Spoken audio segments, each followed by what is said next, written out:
Mental Training 101. And now back to Get Warrior Tough with Andrew and Dutch.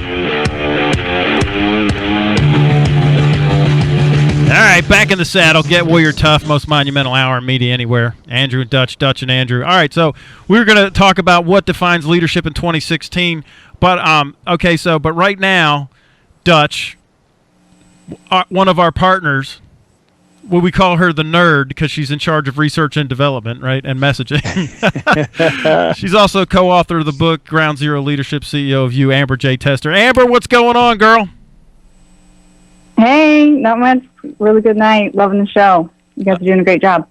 Yeah, so you're in a different time zone than we are. So we are spread all over the country. Yes. We're almost a multinational corporation right out the gate. Almost. All right, so what do you got going? Now, you got some stuff queued up for us, right? So, what do you got? Yeah. All right, so I was thinking, a couple of weeks ago, you started talking about that us versus them dynamic, how people naturally form in groups and out groups, right? Oh, yeah, I remember that. Yeah, we started middle school. Right? Yeah. Yeah. So you talked during that show a little bit about how strong leaders will use this tactic to get the country or the unit or whatever rallied together, right? And then that it's a clear sign of weak leadership if there's infighting and polarization in the team, right? Right, absolutely. And so if a strong leader, right, is going to be using this tactic that's essentially motivating people with fear, right, dialing up that emotional response, and then that benefits us. But I really think, just to clarify it, or maybe just to address some of the people out there that might disagree, they might argue that sounds really cold or Machiavellian. Yeah, it could be. Respond to that. Yeah, it could be a little Machiavellian, right? But it's not fear. What we're trying to this is kind of my military, training kind of coming up. Okay, so what it is, it's not fear. We have to give everyone a bigger why. Okay, so and a united why. And so the united why is not just fear, but we have to have the cause bigger than us. So it's not just necessarily an enemy, although that's the easiest one to do. But it's a cause. The consequence would be so huge. So let's say like Hurricane Katrina did this. It was such a huge event that everybody came together. Or there was what was the deal in Haiti? Was that earthquakes in Haiti? I can't remember. What was that in Haiti? Was that? That was, I think it was an earthquake. Whatever. I mean, or a hurricane. Was it a hurricane? I can't remember, but I remember everybody. It was a natural disaster. Yeah, it was some kind of natural disaster. So it wasn't fear at this point, right? It wasn't fear. It was that we all came together because it was bigger than us. And so that's really a good leader finds a way to do that so that we're all pointing our attention, because it's just how human beings are, man. Just understand that's the machine. So in order to be a good leader, I have to dial that up. And if there's not one, I have to create it. So maybe it's a little softer with a rivalry with a sports team, right? But you definitely have to have something bigger than us. And I think that you kind of see that in the political stuff, right? That's why so many groups are when the candidates that are talking about something bigger, and I'm just going to use the two, like Bernie Sanders on the one end and you got Trump on the other end. They have the biggest rallies. Okay, now I don't know how that translates to votes or delegates or any of that, but I just know that they have huge crowds, and the reason is because they're talking about things that are bigger and they're pointing everybody emotionally in a direction that's bigger than them. Does that make sense? Yep, absolutely. No, that definitely clarifies it. Awesome. A bigger why. Yeah, it's a bigger why. You got to give them a bigger why. Dutch, you want to weigh in on that, man?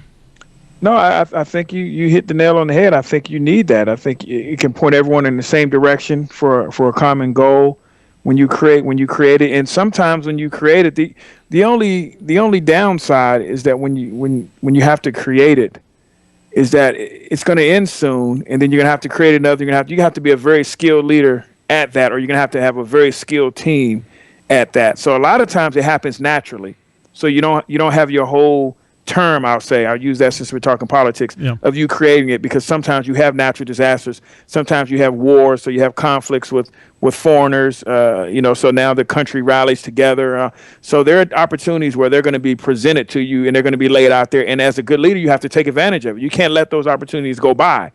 But there are these dead periods where there's nothing going on, and the country begins to kind of float apart, begins to fracture, and you have to create that seminal moment to bring them all back together so you can go forward. Right, and the upscut of that is that when you do create it, if you start losing against that enemy, we will immediately turn on each other. Okay, so you'll see that in sports. That's what happened during the Vietnam War. That's what happened after Iraq. Okay, so as long as we're winning against that enemy, right, then that's what the Cold War was so successful until we won, and now we don't. Now there's a vacuum. Okay, so but if you're in the middle of you're fighting, but you're not winning against a rival or whatever, the infighting starts really, really fast. We see that in sports all the time, man. Like in Alabama-Auburn game, right? This is like, if you lose, if you lose that game 2 years in a row, you're out. I mean, even Dabo with South Carolina and Clemson, if he lost again to Carolina, I don't know, man. People, they take that rivalry thing really, really serious. So when you dial up that enemy or that out group, if you're not winning, they'll begin to. It's almost like it's worse than if you didn't have it in the first place. So that you just got to know you're playing with fire. But a good leader has to do it in order to get people to move. Absolutely. You better have a plan. You better have a cleanup effort afterwards. You better have all those things in place, because as you alluded to, it can backfire. It can end up being too much. The fire can get too big, out of control. Yep. It can be a monster you created that you cannot defeat. All those things have to be considered when you're manufacturing it. So does that answer your question, Amber? Probably more than you wanted. Absolutely. No. I like those thorough answers. So. You got anything else for us? Yep. All right. You got another one. I do have one other question if you wanted to take it. Yeah. Lay it on me. All right. So at the beginning of this show, you started talking about, mental toughness, what it means. We're willing to do the hard thing, right? That is part of mental toughness. And I've been in your circle for a little while now, and I've often heard you say working on your weaknesses is a waste of time. And the way I take that is that you want to expend your effort where you're going to see maximum results in the areas where you're strong. Some people, though, they might see that as, they might get a little confused by that, because they're going to say, well, if I have to put too much effort into it, that must mean it's a weakness and that they should give up. So how do you suggest that people draw the line on where to make the effort? Yeah, no, that's a great question. So here, I'll say it like this. Okay, so in areas of your abilities, I'll say your gifts, how you're wired, whatever, those things that you're just good at naturally. Okay, and I'll use for me, it's not singing. Okay, so I'm not gifted at singing. It's a weakness of mine. No matter how many lessons I take to sing, no matter how much money or effort I put on it, I will still only be an average singer at best, and no one would line up to pay tickets to hear me do a concert, no matter what. I already know, right? So that is a weakness that if I wasted any time, resources, or money on it, that gets me nowhere. So, but I'm really good at this speaking thing. Right? So I'm going to spend more time and coaching. I get coaches. I have mentors. Work on the craft. We craft the content, the messaging. I work on the presentation, right? So I know I could be really great at that, so I work on that and not on singing. Now, what you're talking about, the other thing is, if it's an area of choice, where people go, well, I'm just not self-disciplined. That's a choice. You could fix that at any time. Okay, so it's not a free pass. Well, I'm weak at self-discipline. I'm weak at that. No, that's a choice. You could fix that. All right, and you should work on that just because it's not hard. Right? I mean, you guys follow what I'm saying? Dutch, you want to? Yeah. Well, this is something that people can very easily get mixed up, because we're raised to work on our weaknesses. That's the way that our culture is. It's just something that people quickly say, oh, man, you got some weakness, or you got to work on it. So I'll use my own. So I have an engineering degree. I happen to have, throughout my life, I was a good writer as well, which was really weird for engineers. So you have this culture of teaching engineers, you have to be able to write. You have to be a better writer. You have to be a better writer. So this is saying that, no, you don't have to be a better writer. There's an acceptable level that you need to get to of writing. But once you get to that level, you need to be spending the majority of your time becoming a better engineer, because that's why people are hiring you. That's why you're able to do what you do. Now, should you be able to form complete sentences and be able to communicate with people? Yes, but you don't need to be spending 90% of your time trying to become a much better writer when your bread is buttered with your engineering. So you're wasting your time trying to become this great writer. I just need to be an acceptable writer where I can communicate my point, period. And I need to focus on becoming the best engineer in the world. That's what I do.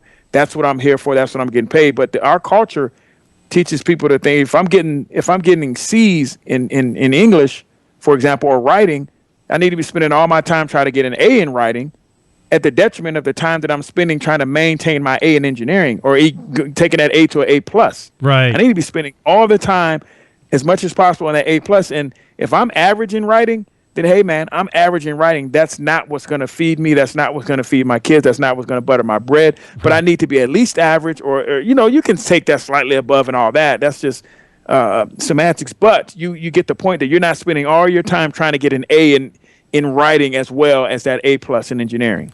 Right, and for everyone in the audience that does, I'll use Peyton Manning. Okay, everyone knows Peyton Manning's a quarterback. His strengths are throwing the ball. Does he practice tackling, Dutch? Does he? Because he's weak at tackling, man. Should he be out there practicing on the tackling dummy?